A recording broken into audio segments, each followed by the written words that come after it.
হাফিজাহুল্লাহ উপস্থিত রয়েছেন জমিয়তে শুব্বানে আল হাদিস গাজীপুর মহানগর এর সুযোগ্য সভাপতি জনাব মাওলানা জামাল উদ্দিন এবং এই শুব্বানের সেক্রেটারি ও অন্যান্য দায়িত্বশীল ভাইয়েরা, সকলকে আন্তরিক প্রীতি ও শুভেচ্ছা। অতঃপর সংক্ষিপ্ত দুটি কথা আপনাদের খেদমতে আরজ করার চেষ্টা করব। ওমা তৌফিক ইল্লা বিল্লাহ। আমরা মানুষ হিসাবে নিজেদেরকে খুব চালাক মনে করি, খুব বুদ্ধিজীবী মনে করি, বুদ্ধিমান মনে করি। কিন্তু আল্লাহ রাব্বুল আলামিন তিনি আমাদের স্রষ্টা, তিনি আমাদের পরিচালক, যার হাতে আমাদের জীবন এবং মৃত্যু, যার দিকে আমাদের সকলকে ফিরে যেতে হবে। ইন্না ইলাইনা ইয়াবাহুম সুম্মা ইন্না আলাইনা হিসাবাহুম। আল্লাহ বলে দিয়েছেন অবশ্যই আমার দিকে তাদেরকে ফিরে আসতে হবে এবং আমার কাছেই তাদের হিসাব দিতে হবে। সে আল্লাহ বলছেন ইন্নাহু কানা যালুমান জাহুলা, নিশ্চয়ই এই মানুষ এরা হলো বোকা এবং নিজের উপরে জুলুমকারী, নিজের উপরে নিজে বিপদ টেনে এনেছে। সেটা হলো একটি গুরু দায়িত্ব, যে দায়িত্বটা আল্লাহ রাব্বুল আলামিন অন্যান্য বড় বড় সৃষ্টি সেগুলির কাছে পেশ করেছিলেন। ফাআবাইনা আন ইয়াহমিলনাহা ওয়া আশফাকনা মিনহা, তারা এই দায়িত্ব নিতে অপারগতা প্রকাশ করলো। অস্বীকৃতি নয়, অপারগতা প্রকাশ করলো এবং তারা এই দায়িত্ব সম্পর্কে খুব ভীত ও সন্ত্রস্ত হয়ে গেল। কাদেরকে উল্লেখ করেছেন? আমি আসমান সমূহের কাছে দিয়েছিলাম, জমিন সমূহের কাছে দিয়েছিলাম, পর্বতমালাকে দিয়েছিলাম। তারা কিন্তু অপারগতা প্রকাশ করেছে। অপারগতা কি? আল্লাহ বলেছিলেন দায়িত্বটা এমন একটা দায়িত্ব তোমরা বুঝে শুনে নেবে, পালন যদি করো তাহলে আমি পুরস্কার দেব, আর যদি পালন না করো তাহলে আমি শাস্তি দেব। এই দায়িত্বটা তোমরা নিবা আল্লাহর শাস্তির ভয়ে এবং যথাযথভাবে দায়িত্ব পালন করে আল্লাহকে সন্তুষ্ট করে পুরস্কার নেবে এই ভয়ে। সব এই বড় বড় সৃষ্টি বলল, আল্লাহ তুমি আমাদেরকে যে দায়িত্ব দাও বাধ্যতামূলক আমরা তা করে নেব, কিন্তু আমাদের ইচ্ছার উপরে ছাড়িয়ে দিও না, দিলে আমরা পরীক্ষায় পাশ করতে পারবো না, তোমারই পরীক্ষায় আমরা পাশ করতে পারবো না। সেই ভয় থেকে বলছি যে দায়িত্ব দাও সেটাই পালন করব, কিন্তু এই এমন পরীক্ষা দিও না যে পরীক্ষার মুখোমুখি হইয়া পাস ফেল আছে, এটাতে আমরা এই চ্যালেঞ্জ আমরা গ্রহণ করতে চাই না, এই চ্যালেঞ্জ আমরা নিতে চাই না। وحملها الإنسان। কিন্তু মানুষকে দেওয়া হলো, মানুষ তুমি সেই চ্যালেঞ্জ নিবা, যদি গ্রহণ করো তাহলে হয় তুমি পুরস্কৃত হবে, না হয় তুমি তিরস্কৃত হবে। হয় তুমি আমার পক্ষ থেকে পুরস্কার পাবে, আর তা হলো আমার সন্তুষ্টি, তা হলো আমার জান্নাত। আর যদি তুমি তা পালন না করতে পারো, ব্যর্থ হও, চ্যালেঞ্জ গ্রহণ করে ব্যর্থ হও, ফেল করো, তাহলে তুমি পাবে আমার ক্রোধ, আমার ক্রোধ, এবং পরিণাম হলো জাহান্নাম। নেবে সে দায়িত্ব, অন্যরা নিল না, মানুষ সেটা নিল। এখন মানুষ নিয়ে আজকে মানুষেরা সে দায়িত্ব যথাযথভাবে পালন করতে পারছে? কঠিন চ্যালেঞ্জ। এই কঠিন চ্যালেঞ্জে আমরা বড় দুর্বল, বড় অসহায়। আল্লাহ রাব্বুল আলামিন আমাকে 60-70 বছর হায়াত দিলেন। এই হায়াতের পুরো অংশ তুমি খাও, তুমি পড়ো, তুমি কিছু করো, জীবন গড়ো, সবই করো। তোমার জন্য সবটাই আমি উন্মুক্ত করে দিলাম, একটা বর্ডার রেখে দিলাম। পরীক্ষা যেহেতু ওই বর্ডারটা ক্রস করতে পারবে না, ওই সীমারেখা করতে পারবে না। আলা ইন্না লিকুল্লি মালিকিন হিমা, জেনে রেখো প্রত্যেক বাদশার তার নিজস্ব চারণভূমি, মালিকের চারণভূমি থাকে। তো আল্লাহ রাব্বুল আলামিন রব্বুল আরবাব, মহান আল্লাহ, তার সেই হিমা হচ্ছে মাহারিমুল্লাহ, আল্লাহ যা হারাম করেছেন। ওই লাল দাগ দিয়েছেন, ডেঞ্জারাস জোন। ওখানে যাবে তো মরবে, ওখানে যাবে তো পড়বে, ওখানে যাবে তো ধ্বংস হবে, এটা বলে দিয়েছেন।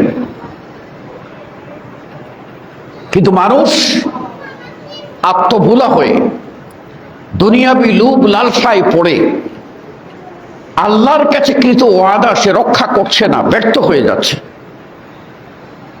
পরিণামে দুনিয়াতে যত প্রকার ফাসাদ, বিপর্যয়, ধ্বংস, বিশৃঙ্খলা, খুন খারাপি, সন্ত্রাসী, যত প্রকার সামাজিক বিশৃঙ্খলা, সবটার মূলে হলো এই মানুষ। মানুষরা তার নিজের মস্তবের জন্য, তার নিজের তখ্তকে ধরে রাখার জন্য, দুনিয়াবী স্বার্থ সিদ্ধির জন্য আরেকজন মানুষের মাথায় বাড়ি দিতেও চিন্তা করে না। মানুষ কয়দিনের জন্য দুনিয়া এসেছে, দুনিয়া ছেড়ে তাকে চলে যেতেই হবে। পৃথিবীতে ফেরাউন ছিল, হামান ছিল, সাদ্দাত ছিল, কারুন ছিল, সাদ্দাম ছিল, ছিল না? হ্যাঁ, আরো কত বড় নেক মানুষেরাও ছিলেন, ছিলেন না? নবী ও রাসূলগণ ছিলেন না? কোথায়? ডাক এসেছে, চলেই গেছেন, যেতেই হবে। আল্লাহর নবী মুহাম্মদুর রাসূলুল্লাহ সাল্লাল্লাহু আলাইহি সাল্লামকে লক্ষ্য করে আল্লাহ বলছেন, আফা ইম্মিত, তুমি যদি মৃত্যুবরণ করো, ফাহুমুল খালিদুন, তোমার দুশমন শত্রু ওরা কি চিরদিন বেঁচে থাকবে? আজকে যারা দাম্ভিকতা দেখাচ্ছে ওরা কি চিরদিন বেঁচে থাকবে? তোমারও যেমন মরণ হবে, ওদেরও মরণ হবে। তোমার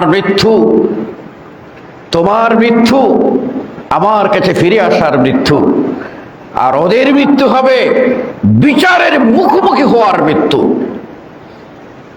ওদের মৃত্যু হবে আমার শাস্তি আমার সেই যে শাস্তি আমি তৈরি করে রেখেছি, শাস্তি ভোগ করার মৃত্যু। নবী, হতাশ হয়েও না, তোমার শত্রুরা আজকে লম্পজম্প করছে, ওরা চিরদিন সেই লম্পজম্প করে থাকবে না, আসতেই হবে আমার আদালতে, সেদিন আমি দেখব। নবীকে সান্ত্বনা দিয়েছেন। সুতরাং কিসের আশায়, কিসের নেশায় আমরা তিলকে তাল করে দুনিয়ার লোভ লালসায় দুনিয়াতে প্রসিদ্ধ হতে হবে, ভাইরাল হতে হবে, বক্তা হই ভাইরাল হতে হবে, শিল্পী হই ভাইরাল হতে হবে, ব্যবসায়ী হই ভাইরাল হতে হবে, নেতা হই, আমাকে নেতৃত্ব করতেই হবে, জনগণ মানুক আর না মানুক, জাতির কল্যাণ হোক আর না হোক আমাকে করতেই হবে। জাতি আমাকে দায়িত্বশীল মনে করুক আর নাই করুক, আমি নিজেই একজন কি একটা কিছু হয়ে গেছে, আমাকে করতেই হবে। এই অহংকার বোধ আমাদের সকলকে ক্রমশ ধ্বংসের দিকে নিয়ে যাচ্ছে। অতএব আমাদের যে কাজ, যে কাজটি আমরা চ্যালেঞ্জ গ্রহণ করেছিলাম যে আমরা রাইট পথে থাকব, রং পথে যাব না, আল্লাহ রাব্বুল আলামিন আমাদেরকে সাহায্য করলেন, দয়া করে সাহায্য করলেন, যাতে আমরা চ্যালেঞ্জে টিকে থাকতে পারি, আমরা পাস করি, আমরা বিজয়ী হই। সেজন্য তিনি আমাদেরকে প্রথমেই বলে দিলেন যে শুনে রাখো, فَإِمَّا يَأْتِيَنَّكُم مِّنِّي هُدًى, আমার পক্ষ থেকে যখন হেদায়েত আসবে, যেই হেদায়েত মানবে তার আর কোনো টেনশন নাই। দয়া করলেন, আসমানি কিতাব সমূহ নাজিল করলেন, দয়া করলেন, এটাকে ব্যাখ্যা বিশ্লেষণ করে বুঝিয়ে দেওয়ার জন্য নবী পাঠালেন, রসুল পাঠালেন, কিভাবে আল্লাহর বাণী বাস্তবায়ন করা যায় ব্যক্তি ও ব্যষ্টি সামগ্রিক জীবনে, তার ব্যাখ্যা হুবহু তুলে ধরলেন। আমরা কি হাদিসটা শুনি নাই যে আল্লাহর নবীর স্ত্রী আমাদের মা আয়েশা রাদিয়াল্লাহু তাআলা আনহার কাছে এসে জিজ্ঞাসা করেছিল আল্লাহ নবী সাল্লাল্লাহু আলাইহি ওয়াসাল্লামের চরিত্র কি রকম? তিনি বললেন, তুমি কি কোরআন পড়ো না? খুলুকুহু আল কোরআন, এই কোরআনই হলো, এই 30 পারা কোরআন তার জ্বলন্ত নমুনা হলেন বিশ্বনবী মুহাম্মদুর রাসূলুল্লাহ সাল্লাল্লাহু আলাইহি ওয়াসাল্লাম। তিনি নিজে সেই কোরআন মেনেছেন, কিভাবে মানতে হবে তা প্র্যাকটিক্যালি দেখিয়ে গেছেন এবং আমাদেরকেও নির্দেশ দিয়ে গেছেন যে আমরাও যেন ওই বাণীরই অনুসরণ করি। সুতরাং চ্যালেঞ্জ যখন গ্রহণ করেছি, চ্যালেঞ্জে আমাদের জিততে হবে, পাশ করতে হবে। আল্লাহর পক্ষ থাকলে আল্লাহর সাহায্য আমরা পাবো। আল্লাহ রাব্বুল আলামিন সেখানে বলে দিয়েছেন যে আমার বিপরীত একটা আছে, তোমাদেরকে গোমরা করবে। সে কি? শয়তান, ইবলিস, মালউন। তার সম্বন্ধে আল্লাহ রাব্বুল আলামিন বলছেন,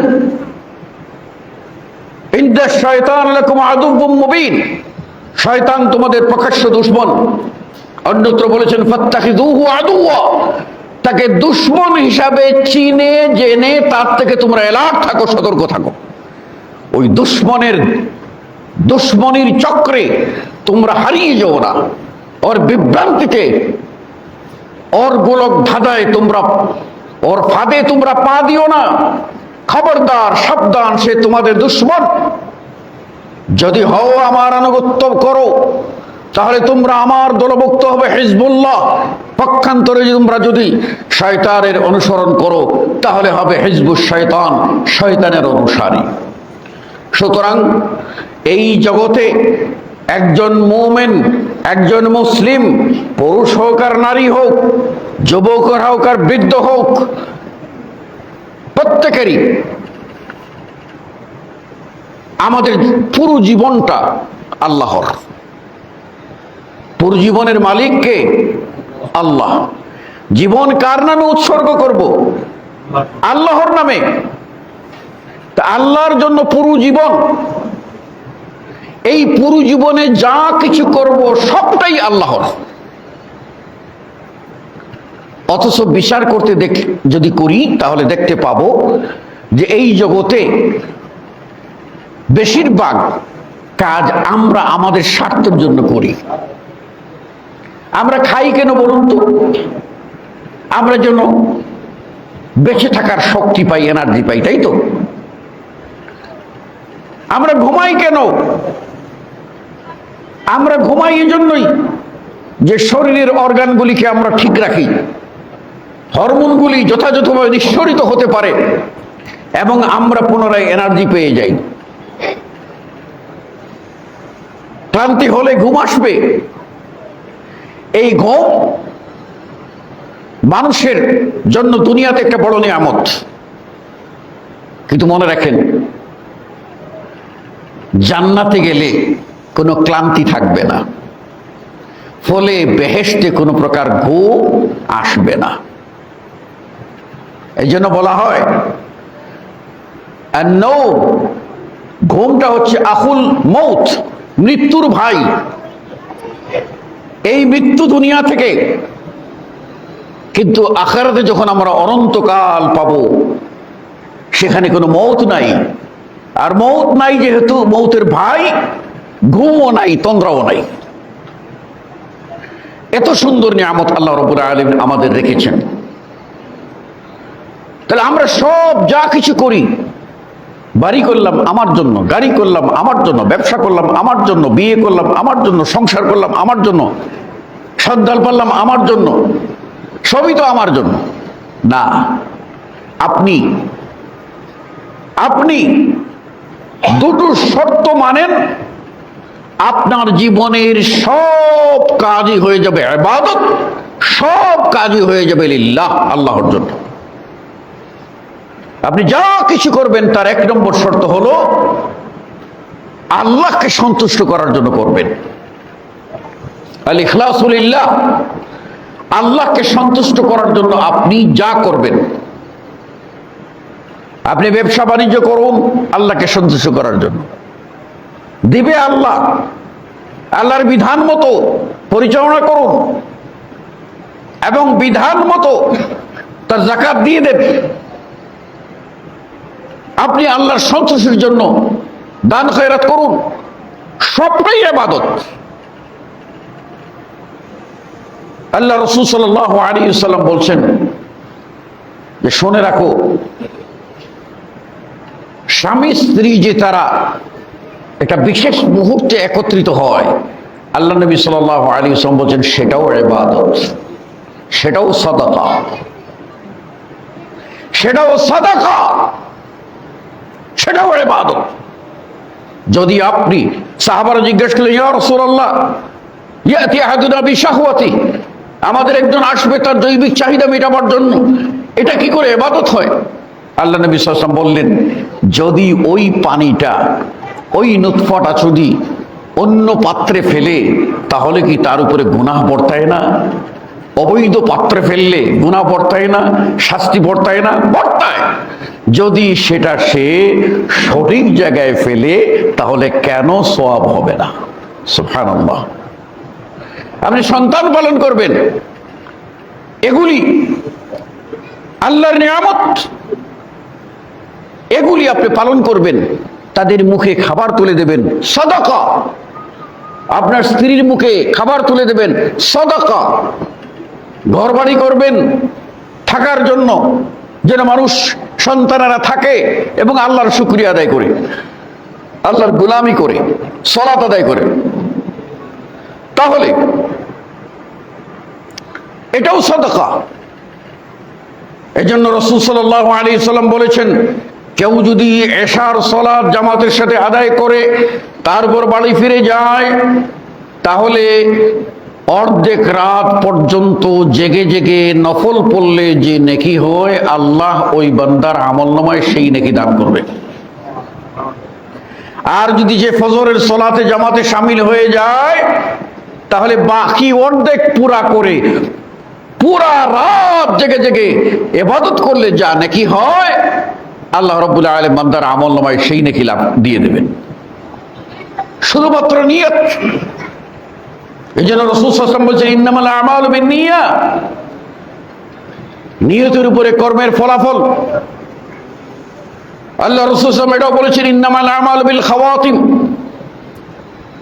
শেষ অবস্থা উপরে একজন মানুষের আমলের ফলাফল নির্ভর করে। বহু মানুষ আছে তারা জীবনে ভুলভ্রান্তি করে শেষে এসে ভুল স্বীকার করে এমন একটা পবিত্র জীবন গঠন করে যে মৃত্যুর সময় কালিমার সাথে তার মৌত হয়ে যায়। এটা হলো খাতিমা বিল খায়র। কেন? রাসূল সাল্লাল্লাহু আলাইহি সাল্লাম বলছেন মান কানা আখিরু কালামিহি মিনাদ দুনিয়া লা ইলাহা ইল্লাল্লাহ দাখালাল জান্নাহ, যার দুনিয়া থেকে সর্বশেষ কথা হবে লা ইলাহা ইল্লাল্লাহ, সে কোথায় যাবে? জান্নাতে যাবে। আবার এমন মানুষ সে নিজে ভালো কাজ করতে করতে আল্লাহ নবী সাল্লাল্লাহু আলাইহি ওয়াসাল্লাম বলেছেন তার মাঝে আর জান্নাতের মাঝে 1 বিগত ফরক। তার মাঝে আর জান্নাতের মাঝে, বেহেশতের মাঝে দূরত্ব হলো 1 বিগত। মানে এত জান্নাতের কাছাকাছি গেছে, এই সময় তার বিড়ম্বনা দেখা দিল। লাস্ট মুহূর্তে এসে সে ডিরেল হয়ে গেল, লক্ষ্যচ্যুত হয়ে গেল, বিভ্রান্ত হলো। লাস্ট মুহূর্তে এসে বিভ্রান্ত হয়ে গেল। জীবনে যত ভালো কাজ করেছিল সব ধ্বংস হয়ে যাবে এবং তার পরিণাম হলো জাহান্নাম। আমাদের প্রত্যেকটি কাজ আমরা যখন আল্লাহকে সন্তুষ্ট করার জন্য করব, তখন আমাদের দ্বিতীয় শর্ত পূরণ করতে হবে যে আল্লাহর সন্তুষ্টি আমরা বিচার করব কি করে, কোন মানদণ্ডে? একটাই মানদণ্ড, সেটা হলো মুহাম্মদি পাল্লা, মুহাম্মদুর রাসূলুল্লাহ সাল্লাল্লাহু আলাইহি ওয়াসাল্লাম আমাদের আদর্শ। তিনি কোন কাজটি কিভাবে করেছেন সেইভাবে আমাদের কাজটি সম্পাদন করতে হবে। তাহলে আল্লাহকে সন্তুষ্ট করার জন্য আমাদের কাজগুলি করতে হবে। আর রাসূল সাল্লাল্লাহু আলাইহি ওয়াসাল্লাম যেভাবে করেছেন, রাসূলের তরিকার বাইরে যদি হয় ওই আমল আল্লাহর কাছে গ্রহণযোগ্য হবে না। অনুরূপভাবে রাসূলের তরিকায় করলেন কিন্তু নিয়তের ভিতরে ত্রুটি আছে, আল্লাহকে সন্তুষ্ট করা উদ্দেশ্য না, উদ্দেশ্য অন্য কিছু, দুনিয়াবি কোনো স্বার্থ অথবা কোনো ব্যক্তিকে খুশি করা অথবা কোনো কবরবাসীকে খুশি করা, এই ধরনের চিন্তা মনের ভিতরে যদি থাকে তাহলে আপনি সালাত আদায় করেও আপনি জাহান্নামী। সালাত আদায় করেও, নামাজ পড়েও আপনি কাফের, বেঈমান, মুশরিক, জাহান্নামী। কেন? আপনি আপনার ভিতরে ইখলাস লিল্লাহ ছিল না, আপনার ভিতরে তাওহীদ ছিল না, আপনার ভিতরে খাঁটি ঈমান ছিল না। সুতরাং জীবনে যা কিছু করেছেন আল্লাহ বলেন ফাজআলনাহু হাবাআম মানসুরা, জীবনের সব কিছু ঈমান না থাকায়, আকীদা সঠিক না থাকায় সবটা আপনার ধুলিত বালুকণার মতো ফুৎকার দিয়ে উড়িয়ে দেবেন আল্লাহ।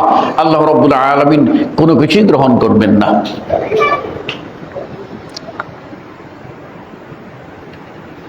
আল্লাহ রাব্বুল আলামিন দুনিয়া এবং দুনিয়ায় যত সম্পদ আছে, দুনিয়া এবং দুনিয়ায় যত সম্পত্তি আল্লাহ দান দিয়েছেন, এই দুনিয়ার সম্পত্তির জন্য আমরা লড়াই করতেছি, তাই না? কোন সন্তান বাবাকে মেরে ফেলতেছি, কোন সন্তান মাকে মেরে ফেলতেছি, ভাই ভাইকে মেরে ফেলতেছি, সম্পত্তির জন্যই তো। চুরি করতেছে, ডাকাতি করতেছে সম্পদের জন্য, মিথ্যা মামলা সম্পদের জন্য। এই সব ষড়যন্ত্র যা কিছু করছি দুনিয়ার জন্য, মালের জন্য। অথচ একদিন কি হবে? একদিন এমন দিন হবে ওয়াখরাজাতিল আরদু আসকালাহা ওয়া ক্বালাল ইনসানু মা লাহা, এই জমিনের পেটে যা কিছু ছিল সব সম্পদ বের করে দেবে। আর তখন যারা এই সম্পদের জন্য লড়াই করেছিল তারা বলল হায় হায় কি হলো, এই মালের জন্য এত কিছু করলাম, এই মালই সব বমি হয়ে গেল, এই সব এখানে মূল্যহীন হয়ে গেল। তাহলে কেন? কেন আমরা এর পিছনে লড়ছিলাম? কেন আমাদের এই সংগ্রাম? সবটাই হচ্ছে ক্ষণস্থায়ী জিন্দগিকে আমরা চিরস্থায়ী ভেবে এইগুলি করার চেষ্টা করতেছি। শোনেন, রাসূল সাল্লাল্লাহু আলাইহি ওয়াসাল্লাম বলছেন, সুখী হতে চান? সুখী মানুষ দুনিয়ার সবচেয়ে বড় নিয়ামত প্রাপ্ত মানুষ। দুনিয়ার সবচেয়ে বড় নিয়ামত প্রাপ্ত মানুষ যাকে তিনটি জিনিস দেওয়া হলো, এই তিনটা থাকলে দুনিয়া, তাকে দুনিয়া পুরোটাই দেওয়া হয়ে গেল। দুনিয়ার সবকিছু পেলে আমাদের একজন রাজা কতটুকু পায়? এক দেশের প্রেসিডেন্ট কতটুকু ভোগ করে? কেউ তো আর অর্ধেক পৃথিবীর মালিক হতে পারে নাই, কেউ তো পুরো পৃথিবীর মালিকানা দাবি করতে পারে নাই। দুনিয়াতে যা কিছু আছে, দুনিয়ার সব কিছুর চেয়ে মূল্যবান যদি আপনার তিনটা জিনিস পান। আল্লাহ নবী সাল্লাল্লাহু আলাইহি ওয়াসাল্লাম বলেন, মান আসবাহা মুমিনান আমিনান ফি সিরবিহি, যে ব্যক্তি সকালবেলা সকাল করবে পূর্ণ নিরাপত্তা নিয়ে, নিরাপদে সকালে ঘুম থেকে উঠবে, সকালটা হবে তার নিরাপদে, আর তার জন্য একটা থাকার জায়গা থাকবে, ওকুতা ইয়াউমি, আর ওই একদিনের খাবার তার কাছে আছে। নিরাপত্তার সাথে উঠলো, তার থাকার একটা জায়গা, আর সে কি এই দিনের খাবার। একদিনে মানুষ 2 বেলা খায়, কোথাও 3 বেলা খায়, এই 2 বা 3 বেলার খাবারটা আছে। এটুকু যার আছে সেই হলো সুখী মানুষ। আগামীকালকে কি হবে? আগামীকালকের জন্য পাহাড় গুনতেছেন, আপনি অনেক কিছু চিন্তা করতেছেন, কিন্তু আগামীকালে সেগুলি ভোগ করতে পারবেন? আপনি বলতে পারেন তো? তাহলে কেন এত মরি আমরা হয়ে আছি? সুখের চিন্তা করি কোথায়? কোথায় গিয়ে সুখের চিন্তা করি? আমার বাবা ও ভাইয়েরা, আয়েশা রাদিয়াল্লাহু তাআলা আনহাকে রাসূল সাল্লাল্লাহু আলাইহি ওয়াসাল্লাম জিজ্ঞেস করলেন, একদিন একটা দুম্বা জবাই করলেন, কিছু খেলেন, কিছু প্রতিবেশীকে দিয়ে দিলেন। তো আয়েশা রাদিয়াল্লাহু আনহাকে জিজ্ঞেস করলেন, আয়েশা কি খেয়েছো আর কি জমা করেছো? বলে, ইয়া রাসূলুল্লাহ, এতটুকু খাইলাম গোশত, আর এতটুকু প্রতিবেশীকে দিয়ে দিলাম, আর এইটুকু জমা করে রেখেছি। আল্লাহ নবী সাল্লাল্লাহু আলাইহি ওয়াসাল্লাম বললেন, আয়েশা গো, আমি তোমারে মনে করতাম খুব বুদ্ধিমতী, কিন্তু এটা তো বুদ্ধিমতীর পরিচয় হলো না। তুমি যা খেয়েছো তা শেষ হয়ে গেছে, যা রেখেছো এটা তোমার নসিবে জুড়তেও পারে, নাও জুড়তে পারে। যা রেখেছো ওটা কিছু না, জুড়তেও পারে, নাও জুড়তে পারে। তুমি যা প্রতিবেশীকে দান করেছো এটাই তুমি পরকালের জন্য জমা করেছো। চিন্তা করেন আপনারা। সময় কম, আমাকে বিদায় নিতে হবে। আমি আপনাদের সকলকে বলবো, আজকে গাজীপুর মহানগরের অন্যতম একটি জায়গা, কোনাবাড়ি জনবহুল, সে জায়গায় আমরা যে ইমাম বুখারী রাহিমাহুল্লাহ মসজিদ ও মাদ্রাসা কমপ্লেক্স, এটা রেডি ছিল বলেই আমরা এখানে সুন্দর বসার ব্যবস্থা পেয়েছি, আয়োজন পেয়েছি। সেজন্য কি আমরা খুশি না বেজার? বলি আলহামদুলিল্লাহ। যারা এই আয়োজন করেছেন, মসজিদ বানিয়েছেন, শ্রম দিচ্ছেন, আল্লাহ রাব্বুল আলামিন তাদের শ্রমকে কবুল করুন এবং এর ওসিলায় প্রত্যেকের জন্য জান্নাতে একটি বড় বড় প্রাসাদ বানিয়ে দিন, আমিন। আমরা আপনাদের সকলকে অনুরোধ করব, আসুন আমরা আমাদের জীবনের কিছু অর্থ আল্লাহ রাস্তায় দান করি, কিছু সময় আল্লাহ রাস্তায় আমি দেই। যদি দেই তাহলে রাসূল সাল্লাল্লাহু আলাইহি ওয়াসাল্লাম বলছেন, সকালের কিছু সময় আও গাদওয়াতিন, বিকালের কিছু, সকালের কিছু সময়, বিকালের কিছু সময় কেউ যদি আল্লাহ রাস্তায় ব্যয় করে, তার পা যদি ধুলা লাগে, মান আকবারাত কাদামা খায়রুম মিনাদ দুনিয়া ওয়া মা ফিহা, দুনিয়া এবং দুনিয়ার ভিতরে যা কিছু আছে তার চেয়ে উত্তম। আজকের দিনে যে সময়টা আমরা এই ইসলামী হালাকায় দিয়েছি, যদি নেক নিয়তে বসে থাকি, জানার নিয়তে বসে থাকি, যতক্ষণ বসেছি ততক্ষণ আল্লাহর রহমতের ছায়াতলে ছিলাম, যতক্ষণ আমরা বসেছি ততক্ষণ আল্লাহর দয়া রহমত পেয়েছি, আর আমাদের জন্য ফেরেশতা মণ্ডলী দোয়া করছে, আমরা এখান থেকে বেরিয়ে যাব। আল্লাহ বলবেন, বান্দারে যাও, আমি তোমাদেরকে মাফ করে দিলাম। বড় কাজ, এটাই আপনার আমার আমলনামায় থাকবে। অতএব আমি বলবো, জামিয়াতে আহলে হাদিস কোরআন ও সুন্নাহের প্রচার ও প্রসারের একটি সংগঠন, যার কাজ হলো মানুষের আকীদায় কোনো ভুল থাকলে কোরআন সুন্নাহর দলিল দিয়ে সংশোধন করে দেওয়া, আমলের ভিতরে কোনো ভুল থাকলে, সুন্নাত বিরোধী হয়ে গেলে কোরআন সুন্নাহর দলিল দিয়ে মানুষকে এটা সংশোধন করে দেওয়া, এবং সাধ্যপক্ষে খেদমতে খালক, মানুষের সেবায় কিছু সময় এবং অর্থ কোরবানি করা। তো দশে মিলি করি কাজ, হারি জিতি না হিলাজ। আসুন না, ন্যায় ও ইনসাফের পথে, কল্যাণের পথে আমরা জামিয়াতে আহলে হাদিসের জন্য, এবং যুবকরা তোমরা জামিয়াতে শুব্বানে আহলে হাদিসের জন্য দিনের কিছু সময় ব্যয় করো। আমরা সবাই আমাদের অর্থের কিছু অংশ আমরা জামিয়াতে আহলে হাদিসের ফান্ডে জমা দেই। মাসে অন্তত 100 টাকা। আজকের এই দিনে একজন ভিক্ষুকের কাছে অনেক টাকা থাকে। আমরা 100 টাকার মিসকিন নই, অথচ 100 টাকা করে যদি আমরা 1 কোটি মানুষের কাছ থেকে নিতে পারি, তাহলে বিরাট একটা অঙ্ক হয়ে যাবে, এবং সেটা দিয়ে আমরা দুস্থ অসহায় মানুষের সেবা করতে পারবো, চিকিৎসা বঞ্চিত মানুষের চিকিৎসা নিশ্চিত করতে পারবো, আমরা বন্যায় ক্ষতিগ্রস্ত মানুষের পাশে দাঁড়াতে পারবো, আমরা আপনার যে কোনো বিপর্যয় আসলে সেগুলিতে মানুষের পাশে আমরা দাঁড়াতে পারবো, আমরা সম্মিলিত উদ্যোগে মসজিদ বানাতে পারবো, আমরা সম্মিলিত উদ্যোগে মাদ্রাসা বানাতে পারবো, মাদ্রাসাগুলির অবকাঠামো উন্নয়ন করতে পারবো, ছাত্র শিক্ষকের কল্যাণে জাতীয় পর্যায়ে আমরা গুরুত্বপূর্ণ ভূমিকা রাখতে পারবো। তাই আমি বলি, আপনার সন্তান যদি যুবক হয়ে থাকে, তাহলে শুব্বানে আহলে হাদিসের সাথে তাকে শরীক হতে দিন।